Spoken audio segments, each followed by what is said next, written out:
প্রাণ ব্যাপারটা কি এটা আমাদের তাহলে জানতে হবে। হ্যাঁ, আমরা যে বলি প্রাণ বেরিয়ে গেল, মুক্তমুখ হলো, আসলে প্রাণ মানে একটা বায়ু। হ্যাঁ, প্রাণ বেরিয়ে গেল মানে বাতাসটা বেরিয়ে গেল। তো বাতাস তো সব জায়গায় আছে, কিন্তু এই বাতাসগুলোকে আমরা কার্য অনুসারে 5 রকমের, প্রধানত 5 রকমের বলবো। তাহলে একই বায়ু কিন্তু সেই 5টি রকম কাজ করে বলে তাকে আমরা পঞ্চবায়ু বলছি। বাতাস একই, দেখুন এই বায়ুমণ্ডলে বাতাস তো সব একই। হ্যাঁ, কিন্তু এগুলোর মধ্যে আবার অনেক ক্লাসিফিকেশন রয়েছে। যেমন ধরুন আপনি যদি বলেন যে মানুষ অক্সিজেন নিচ্ছে, ঠিকই, কিন্তু এই অক্সিজেন এইটাই আবার নানা রকমভাবে ভাগ হয়ে গিয়ে এক একটা কাজ করছে। তাকেই আমরা 5 রকম নাম দিয়েছি। সেই 5 রকম নাম প্রাণ, অপান, ব্যান, সমান, উদান, এই 5টি নাম। প্রাণ হচ্ছে আসলে এটি স্থান হৃদয়। প্রাণ কোথায় থাকে? প্রাণের স্থান হচ্ছে হৃদয়, এবং এর কাজ হচ্ছে যে আমাদের খিদে হয়, পিপাসা হয়, এইগুলোই হচ্ছে এর দ্বারা উৎপন্ন হয়। প্রাণের কাজ হচ্ছে এগুলি। হ্যাঁ, ক্ষুধা, তৃষ্ণা, পিপাসা, এই সব বিষয়গুলো প্রাণের দ্বারা নিয়ন্ত্রিত হয়।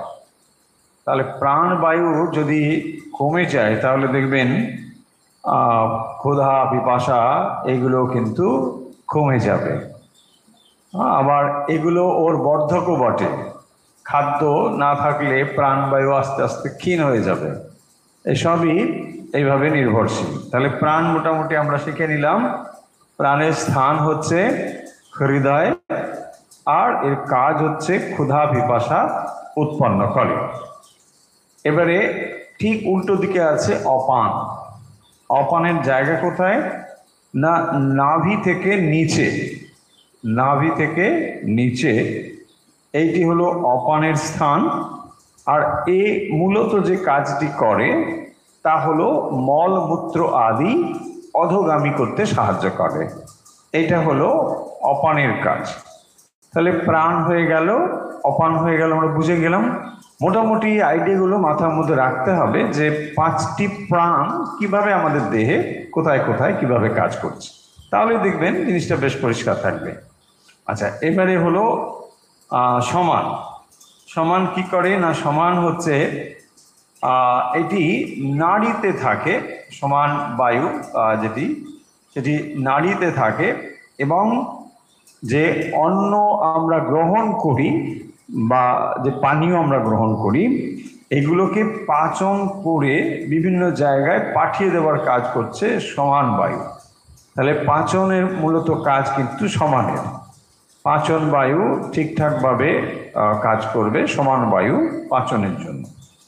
আচ্ছা, উদানের কাজ কি? না, উদান কণ্ঠে থাকে। উদানের স্থান তাহলে কোথায়? কণ্ঠ, উদান। আর এটা উৎক্রামণের জন্য কাজ করে। ওই যে আমরা বলি যে কেউ যখন মৃত্যুবরণ করলো, মারা গেল, তখন তার উদান বায়ুটা বেরিয়ে গেল। সব বেরিয়ে যাবে আস্তে আস্তে, সব প্রাণ মানে গুলো ক্ষীণ হয়ে যাবে, এবং অবশেষে যে লেফট যাবে সেই হচ্ছে উদান। হ্যাঁ, উদান বায়ু বেরিয়ে গেল, উৎক্রামণ, তা ও বেরিয়ে যাবে। আর ব্যান কি করছে? না, ব্যান শরীরে সর্বত্র থাকে। হ্যাঁ, তো তারপরে এ থেকে সবগুলো একটা সমন্বয় করে, রসের সমন্বয় করে। এটা হলো ব্যানের কাজ। এই 5টি প্রধান কিন্তু প্রাণ বা প্রধান প্রাণ বায়ু। তাহলে 5টি হলো প্রধান বায়ু, আরও 5টি অপ্রধান বায়ু রয়েছে, সেগুলোকে আমরা উপবায়ু বলি। উপবায়ু। উপবায়ু হচ্ছে নাগ, কূর্ম, কৃকর, দেবদত্ত, ধনঞ্জয়। নামগুলো একটু এরকম এরকম, শুধু ফাংশনগুলো মনে রাখলে মোটামুটি হয়ে যাবে। কাজ কি? নাগ ক্রিয়া। ক্রিয়া হচ্ছে উদ্গার, উদ্গীরণ। তারপরে হচ্ছে কূর্ম। কূর্ম হচ্ছে এই যে চোখের পাতা খোলা বন্ধ, এইসব হচ্ছে এটা কূর্ম, কূর্ম বায়ু। হ্যাঁ, কূর্ম, নাগ, কূর্ম। এবারে হলো কৃকারা। কৃকারা হচ্ছে হাঁচি, এই হাঁচ, হ্যাঁ, হ্যাচ করলো, এইটা হচ্ছে ক্রিকার। তারপরে দেবদত্ত, দেবদত্ত হচ্ছে হাই তোলা, দেবদত্তের কাজ হাই তোলা। হ্যাঁ, দেবদত্ত মানে দেবদত্ত উপবায়ু, দেবদত্ত কোনো নাম থাকলে সেটা নয়। ধনঞ্জয়, ধনঞ্জয় কি করে? ধনঞ্জয়ের কাজ হচ্ছে মৃত শরীরে তখনও এই বায়ুটা থাকবে। শরীর যখন চলে গেল, মানে ওখানে উৎক্রামণ হয়ে গেল, উড়ান বেরিয়ে গেল, তখনও ধনঞ্জয় থাকে। ধনঞ্জয়ের কাজ হচ্ছে ওই বাতাসটি শরীরটাকে যে ফুলিয়ে দেয়, মৃত শরীর দেখবেন ফুলে ওঠে একটু পরেই, এই হচ্ছে ধনঞ্জয়ের কাজ। তো ধনঞ্জয়ের, হ্যাঁ, প্রধান বায়ুর মধ্যে পড়ে না, উপবায়ুর মধ্যে পড়ে, এই হচ্ছে ধনঞ্জয়ের কাজ। তাহলে প্রাণ যখন দেখুন বাতাস ঢুকছে শরীরে, তো তখন সে এবারে নানা ভাগে বিভক্ত হয়ে গিয়ে ফাংশনগুলো করছে। আবার যখন আস্তে আস্তে বেরিয়ে যাবে, তখন ধীরে ধীরে একটা একটা করে কাজ বন্ধ করবে। ধরুন সবাই তাঁবু টাবু খাটিয়ে একটা মেলাতে সবাই বসলো, এবারে বলছে মেলা শেষ হবে, ঘোষণা হয়ে গেল, তখন কি হবে? তুমি বেঁধে ফেলো, তুমি বেঁধে ফেলো, সবাই আস্তে আস্তে দোকান বন্ধ করছে। এই হচ্ছে ঠিক এদেরও কাজ, সব বন্ধ করছে এক একটা।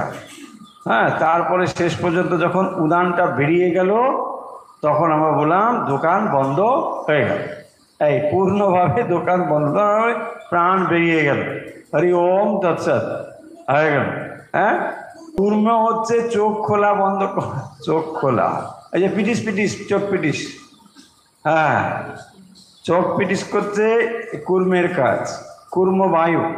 এখানে এই শব্দগুলো হচ্ছে টেকনিক্যাল নাম শুধু। হ্যাঁ, নাগ শব্দের আলাদা অর্থ, কুর্ম আলাদা অর্থ, কিন্তু এখানে উপবায়ু হিসেবে এগুলো নাম। হ্যাঁ, কুর্ম মানে কুর্ম বায়ু, নাগ মানে নাগ বায়ু, মানে বায়ু মানে উপবায়ু, ক্রিকারা উপবায়ু, দেবদত্ত ধনঞ্জয়। তাহলে নাগ, কুর্ম, ক্রিকারা, দেবদত্ত, ধনঞ্জয়, এই হচ্ছে 5 বায়ু, 5 উপবায়ু, আর ওদিকে প্রধান বায়ু। এই 10টি হচ্ছে মোট আমাদের জানতে হবে।